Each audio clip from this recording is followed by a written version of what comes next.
ভারত পাকিস্তানের মধ্যে রীতিমতো যুদ্ধ শুরু হয়ে গেছে। চলছে হামলা পাল্টা হামলা। ভারতের অপারেশন সিঁদুর চালানোর জেরে গোটা অঞ্চল এখন যুদ্ধের ঝুঁকি। পাকিস্তান ভারতের মধ্যে যুদ্ধ শুরু হয়ে গিয়েছে। যুদ্ধের ঢামাডোল ইতিমধ্যেই প্রকাশ করতে শুরু করেছে এক দেশ আরেক দেশের প্রতি।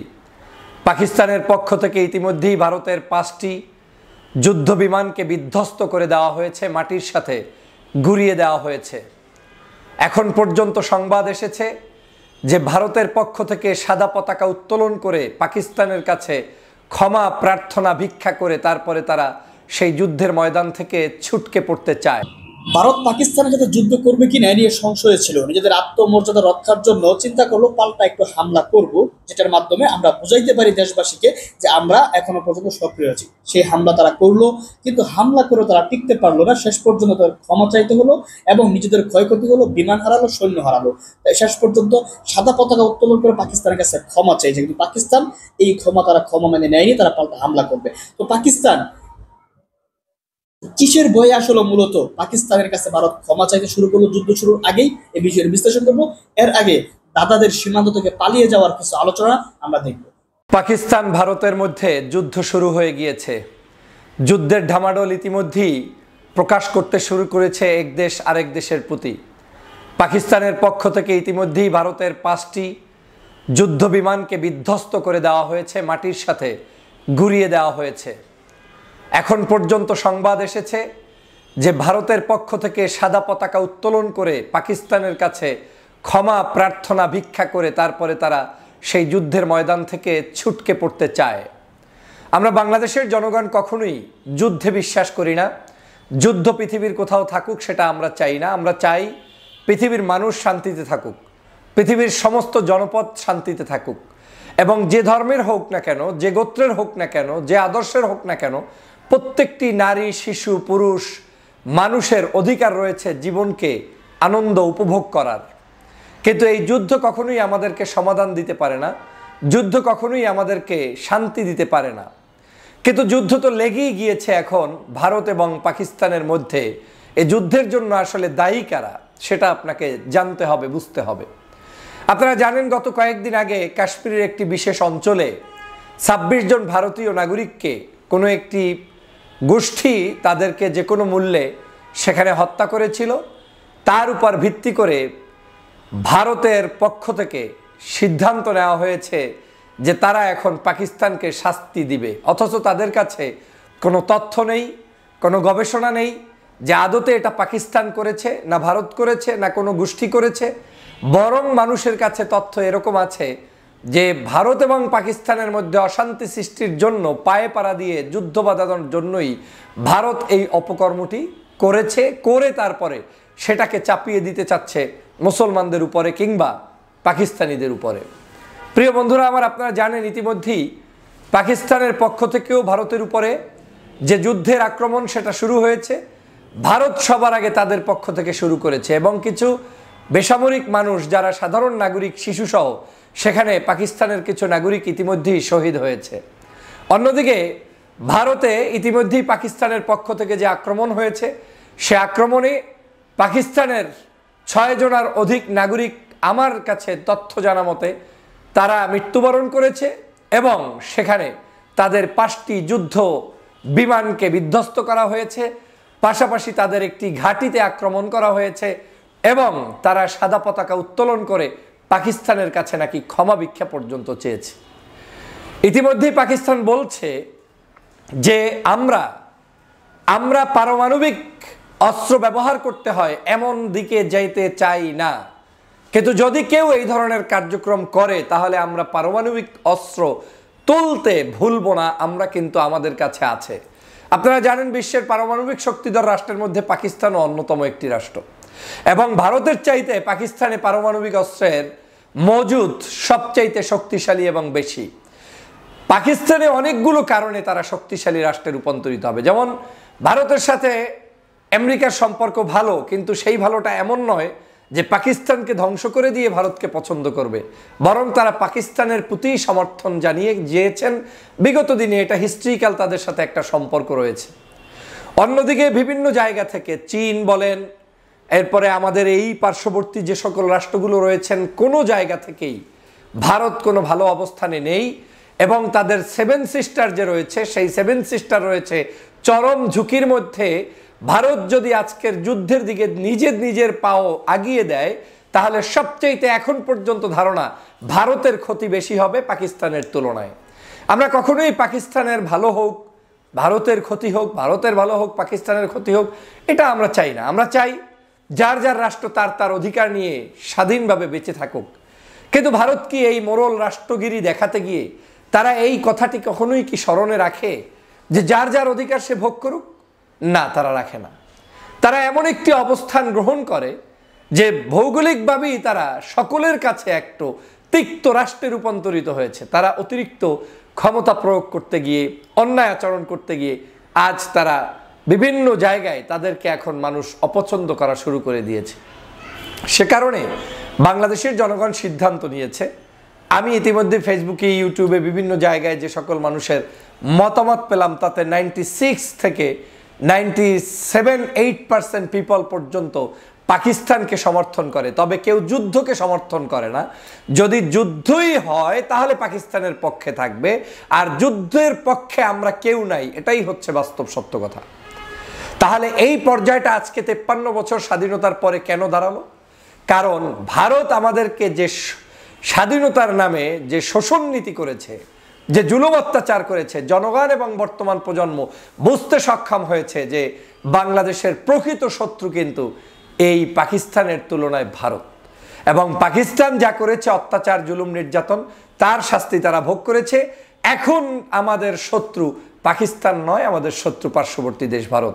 এবং সে কারণেই এখন ভারতের পক্ষে কোনো জনসমর্থন নেই। আমি চ্যালেঞ্জ ছুড়ে দিয়ে বললাম, বাংলাদেশের বাহিরেও আপনি আশেপাশের রাষ্ট্রগুলোর পত্রপত্রিকা পড়ুন, যুব সমাজের মেসেজ দেখুন, ওদের নিজেদের স্ট্যাটাস দেখুন, প্রমাণ করতে পারবেন না যে শতকরা 50%-এর অধিক মানুষ আপনার ভারতের পক্ষে অবস্থান নিবে, পাবেন না। এরা অবশ্যই 50-এর নিচে, মানে 2%, 5%, 3%, 10%। বাংলাদেশের ক্ষেত্রে তো একেবারেই আমি বললাম 99%ও হতে পারে পাকিস্তানের পক্ষে। এর কারণটা হচ্ছে ভারতের জুলুম, অত্যাচার, নির্যাতন। ভারতকে মনে রাখতে হবে, আপনারা নিজের পায়ে নিজে কুড়াল দিয়েছেন। আপনার শান্ত রাষ্ট্রটাকে অশান্ত বানানোর জন্য আপনারা নরেন্দ্র মোদীর চালে পাড়া দিয়েছেন।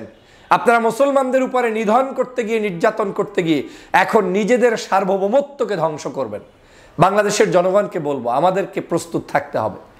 আমাদের বাংলাদেশকে, এই দেশের স্বাধীনতা, সার্বভৌমত্বকে রক্ষা করতে, সার্বভৌমত্বের জন্য সবাইকে ঐক্যবদ্ধ থাকতে হবে।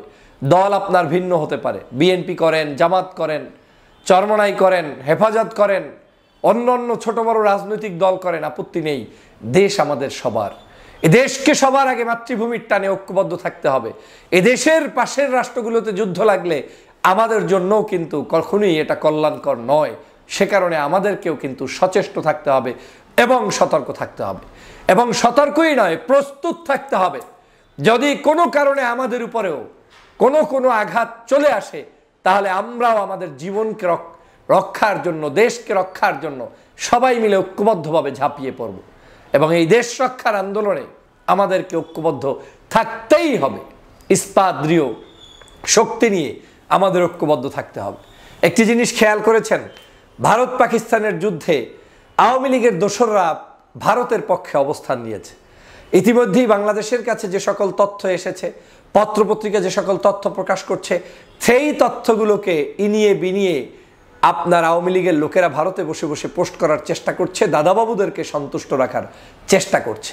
এখান থেকেই প্রমাণিত তারা বাংলাদেশের পক্ষে নয়, জনগণের পক্ষে নয়। এমনকি ভারত বাংলাদেশ যুদ্ধ লাগলেও তারা পাকিস্তানেরও না, বাংলাদেশেরও না, তারা ভারতের পক্ষে অবস্থান নিয়ে ওই আওয়ামী লীগ তাদের সাথেই থাকবে।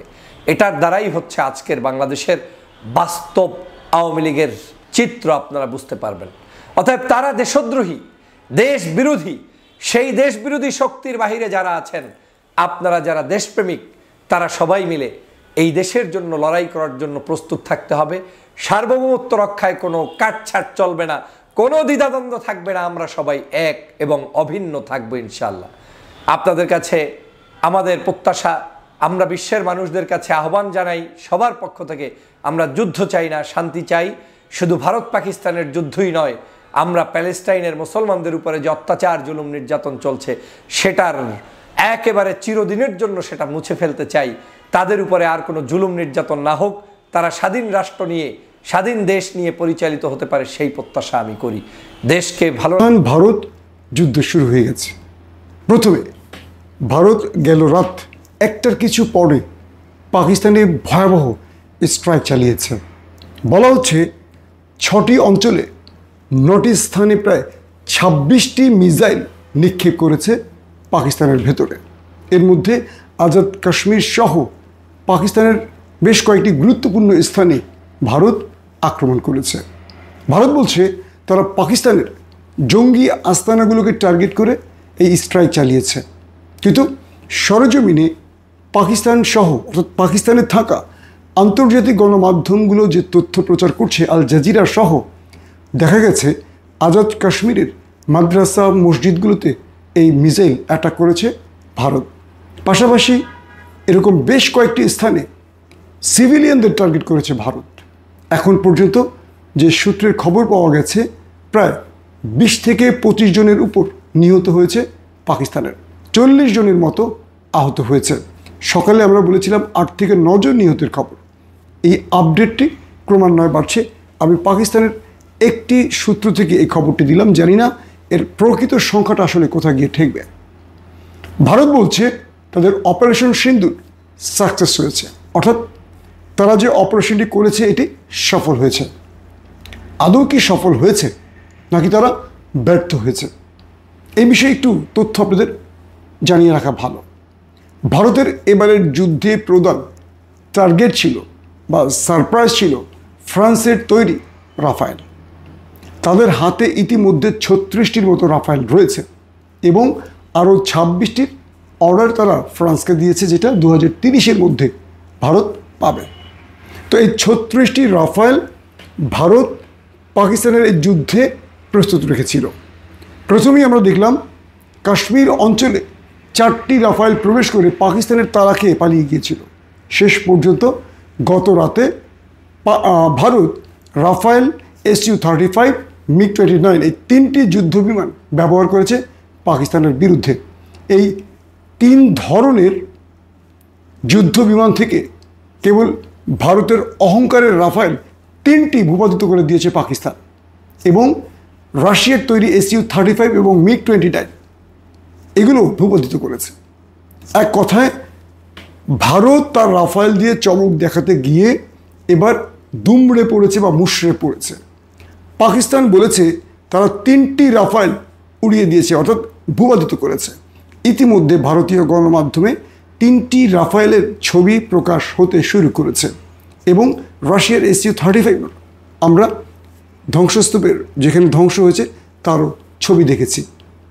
ভারত 5টি মহামূল্যবান এই যে মিলিয়ন মিলিয়ন ডলারের যুদ্ধ বিমান হারিয়ে পেল কি?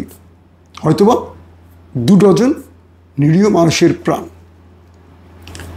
2 ডজন নিরীহ মানুষের প্রাণের বিনিময়ে ভারত তার 5টি মহামূল্যবান যুদ্ধ বিমান হারিয়েছে 1 ডজনের মতো চেকপোস্ট, হারিয়েছে বেশ কজন ভারতীয়র প্রাণ। অর্থাৎ এই লড়াইতে 8 থেকে 15 জন, একটি সূত্র বলছে 8, একটি সূত্র বলছে 15 জন ভারতীয় প্রাণ হারিয়েছে।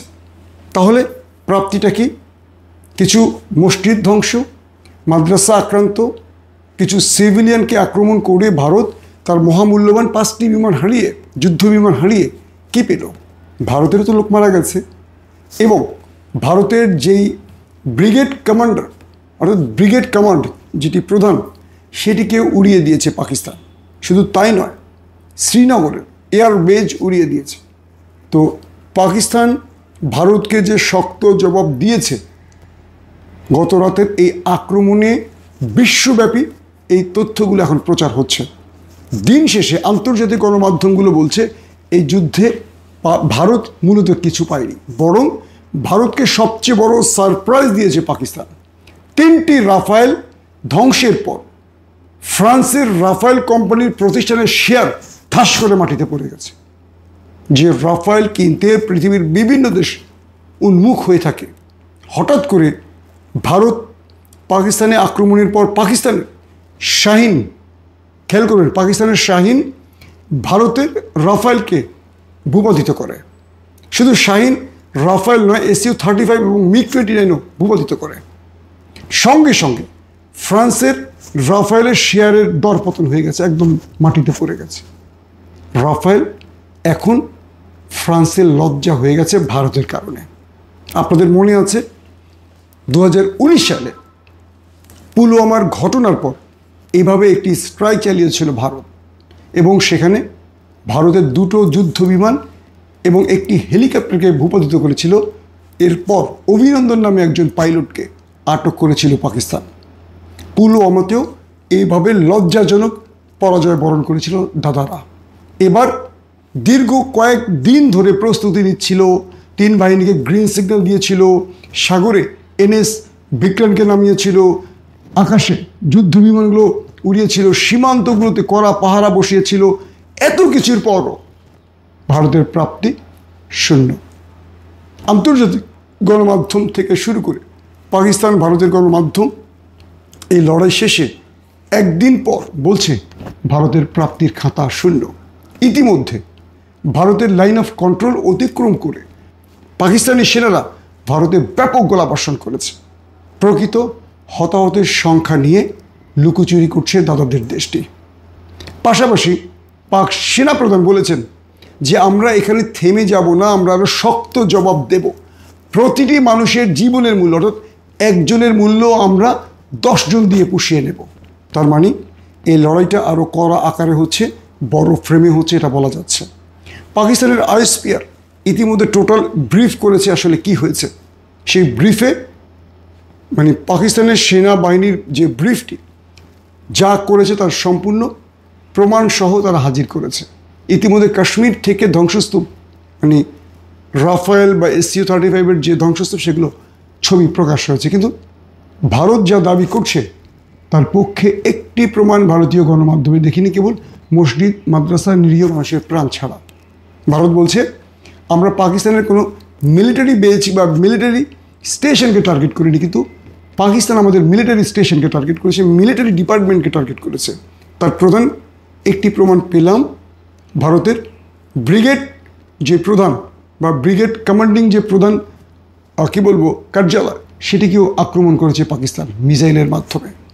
পাকিস্তানের শক্ত জবাবে ইতিমধ্যে ভারত মুষড়ে গেছে। কয়েকটি সীমান্ত থেকে, কিছুক্ষণ আগে যে খবরটি পেলাম, কয়েকটি সীমান্ত অঞ্চল থেকে ভারতীয় সেনারা পালিয়ে গেছে এমন তথ্য পাওয়া গেছে।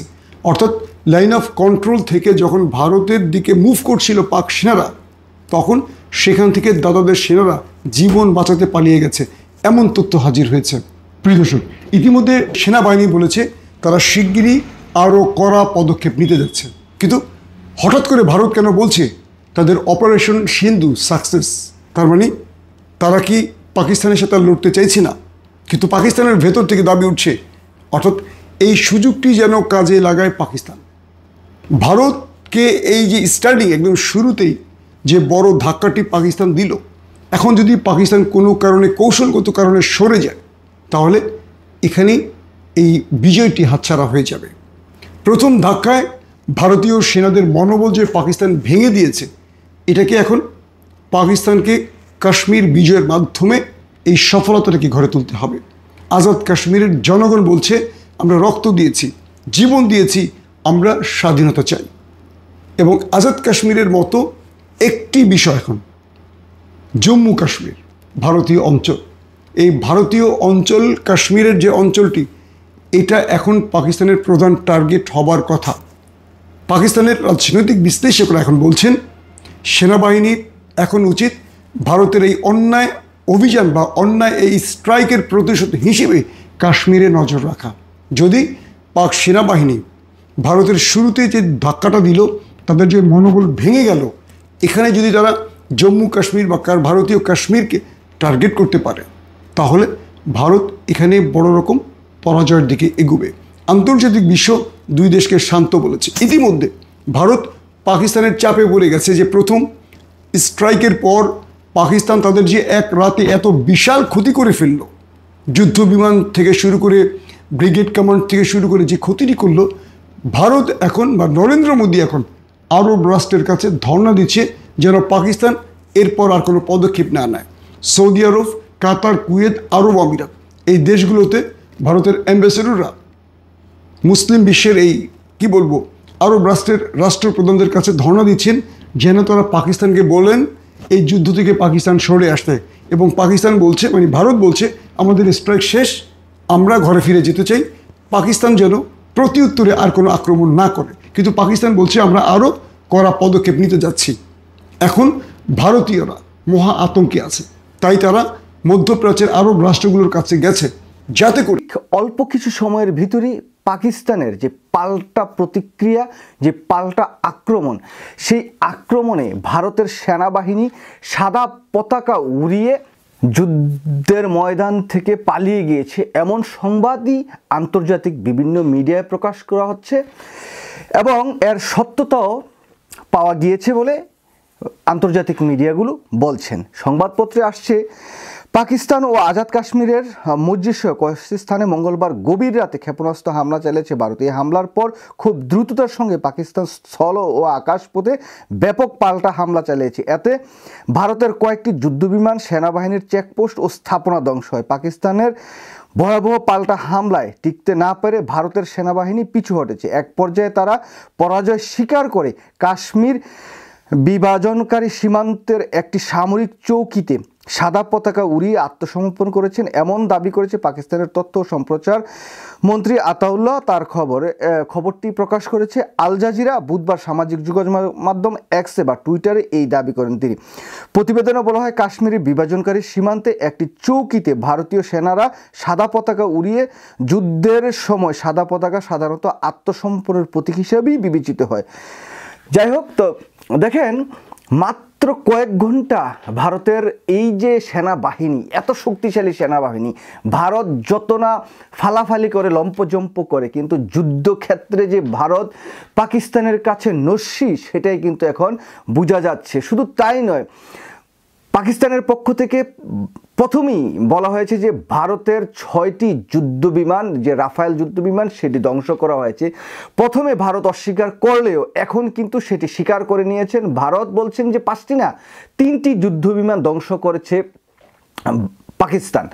এখন দেখুন, অনেকেই অনেক রকম তথ্য উপাত্ত সামনে হাজির করেন। আমি সংবাদপত্র বা আন্তর্জাতিক মিডিয়ার খবর ছাড়া কোনো সংবাদ প্রকাশ করি না। ইতিমধ্যে আমরা যেটা জানছি যে ভারত বলছে যে ভারতের যে হামলা করেছে পাকিস্তানে, সে হামলায় 70 জন মারা গেছে। অন্যদিকে পাকিস্তান ইতিমধ্যেই বলছে যে পাকিস্তানের হামলায় বহু পাকিস্তানের সেনা সদস্য নিহত হয়েছেন, আহত হয়েছেন অনেক বেসামরিক নাগরিক। তো এই জায়গায় যে যুদ্ধ, এই যুদ্ধের খেলায় কিন্তু পাকিস্তান এখন ফ্রন্ট লাইনে এবং পাকিস্তান ভারতের থেকে অনেক বেশি শক্তিশালী মনে হচ্ছে। যদিও সামরিক শক্তির দিক থেকে ভারত বিশ্বের 12তম আর পাকিস্তান হচ্ছে বিশ্বের 29তম। তারপরেও দেখুন, এই যুদ্ধের মাত্র কয়েক ঘন্টায় ভারতের সোলজাররা সাদা পতাকা উড়িয়ে যুদ্ধক্ষেত্র থেকে পালিয়ে যাচ্ছে।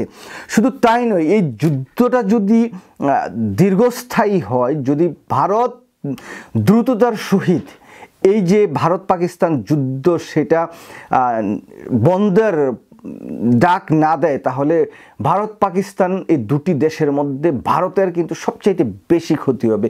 ভারতের অনেকগুলো রাজ্য কিন্তু ভেঙে খান খান হয়ে যাবে। ইতিমধ্যে আপনারা দেখেছেন যে এই যে শিখ অধ্যুষিত যে এলাকা, সেই শিখদের প্রধান একজন নেতা যিনি মার্কিন যুক্তরাষ্ট্রে আছেন, তিনি কিন্তু বলেছেন যে ভারত পাকিস্তান যুদ্ধ হলে পাকিস্তানের পক্ষে কিন্তু শিখরা ভারতের বিরুদ্ধে যুদ্ধ করবে, এমন একটি অবস্থা আছে। তো অভ্যন্তরীণ অনেকগুলো চ্যালেঞ্জ আছে ভারতের। আর সেনাবাহিনীর যে অদক্ষতা, সেনাবাহিনীর যে দুর্বলতা, সেটা তো ভারতের আছেই। এখন দেখা যাক কি হয়। ইতিমধ্যে যেহেতু ভারতের সেনাবাহিনী সাদা পতাকা উড়িয়ে যুদ্ধক্ষেত্র থেকে পালিয়ে যাওয়ার একটি প্রক্রিয়া শুরু হয়েছে, হয়তো ধীরে ধীরে আমরা দেখতে পারবো যে আরও অনেক ঘটনাই এই যুদ্ধে ঘটবে। তো পাকিস্তান বা পাকিস্তানের যেই আকাশ নৌবাহিনী, বিমান বাহিনী এবং সেনাবাহিনী, এই যে তিন দিক থেকে ভারতের উপর যে আক্রমণ করছে পাকিস্তান, এটা ভারত হয়তো বা কল্পনাও করতে পারে নাই যে পাকিস্তান এত দ্রুততার সহিত ভারতের উপর এত চড়াও হয়ে এত আক্রমণ করবে। এবং তারা মনে করেছিল যে আমরা হামকি দামকি করে 2-4টা মিসাইল টিসাইল মেরে পাকিস্তানকে ভয় দেখাবো, এখন উল্টা বিপদে পড়ে গিয়েছে ভারত। মানে তারা যুদ্ধ খেলাটা শুরু করে তারা চরম একটি বিপদে আছে। এই জায়গায় আপনারা ইতিমধ্যেই জানেন যে ভারতের যেই সেনা প্রধান, নৌ প্রধান, বিমান বাহিনীর প্রধান, তাদেরকে কিন্তু বাদ দিয়ে নতুন লোকজন নিয়ে আসছে। ভারতের যিনি প্রধানমন্ত্রী নরেন্দ্র মোদী, তিনি কিন্তু এই যুদ্ধটা চাচ্ছিলেন তার নির্বাচনী খেলায় জিতার জন্য বা দেশের রাজনীতিতে তার অবস্থানটা শক্তিশালী করার জন্য। তো তিনি এই হাম্বি করে যারা রানিং জেনারেলরা ছিলেন তাদেরকে বাদ দিয়ে নতুনদেরকে এনে যুদ্ধ করতে গিয়ে এখন সাদা পতাকা দেওয়া হয় আর কি।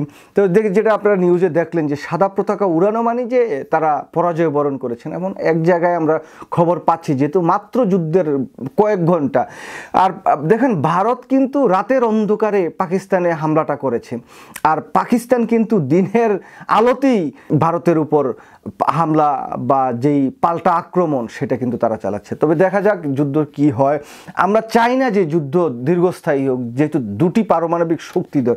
পাকিস্তান যদি যেভাবে তারা আক্রমণ চালাচ্ছে ভারতের উপর, এখানে যদি কোনোভাবেই ভুলক্রমই হোক আর যেটাই হোক উত্তেজনার বশে যদি পারমাণবিক বোমার ব্যবহার করে ফেলে, তাহলে কিন্তু বিপদ ভারতের মানে ব্যাপক হবে।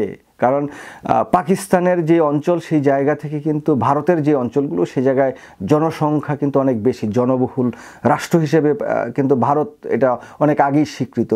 তো এই যে বর্তমান যে যুদ্ধের পরিস্থিতি, যে অবস্থান, সেই অবস্থান আপাতত দৃষ্টিতে এই ভারত পাকিস্তান, আপনারা আলোচনাগুলো শুনেছেন দাদারা সীমান্ত থেকে কিভাবে পালাচ্ছে এবং সাদা পতাকা উত্তোলনের মাধ্যমে আত্মসমর্পণ করছে। যুদ্ধ শুরুর আগেই যেন মোদি হার মেনে যাচ্ছে। মোদি $1 বিলিয়ন বেশি তাদের খরচ হয়ে গিয়েছে, কিন্তু পাকিস্তানের কোনো ক্ষতি তারা করতে পারে নাই। যাই হোক প্রিয় দর্শক, এই হচ্ছে ভারত। তারা ফেউ করবে কিন্তু কাজ করতে পারবে না। নিজেদের দেশবাসীকে জানানো দিতে চেয়েছিল যে আমরা পাকিস্তানকে ছাড় দিব না, কিন্তু এখন ছাড় দিতে না এসে এখন নিজেরা নেস্তে নাবদ হয়েছে। তো বাংলাদেশে ভারত সহ বিশ্বের সকল মুসলমানই কিন্তু পাকিস্তানের পক্ষে আছে। এবং ভারত যে পাকিস্তানে হামলা করেছে, এটা শুধু বাংলাদেশ নয়, বিশ্বের অনেকেই এটা নিন্দা জানিয়েছে। কারণ এই হামলা কখনোই কাম্য ছিল না। পাকিস্তান এর পক্ষ নিয়ে তুরস্ক, ইরান, ইতিমধ্যেই চীন, তারা কিন্তু পাকিস্তানের সাথে রয়েছে বলে তারা জানিয়েছে। যাই হোক প্রিয় দর্শক, আমরাও চাই পাকিস্তানের বিশ্ব থাকুক এবং পাকিস্তান একটা পাল্টা জবাব দিবে। ইতিমধ্যে হয়তো আজকে রাত্রে জবাবের ফয়সালা হয়ে গিয়েছে। দেখা যাক কিরকম জবাব দিতে পারে তারা, আর সেটা মোকাবেলা করার জন্য ভারত কতটা প্রস্তুত নিয়েছে।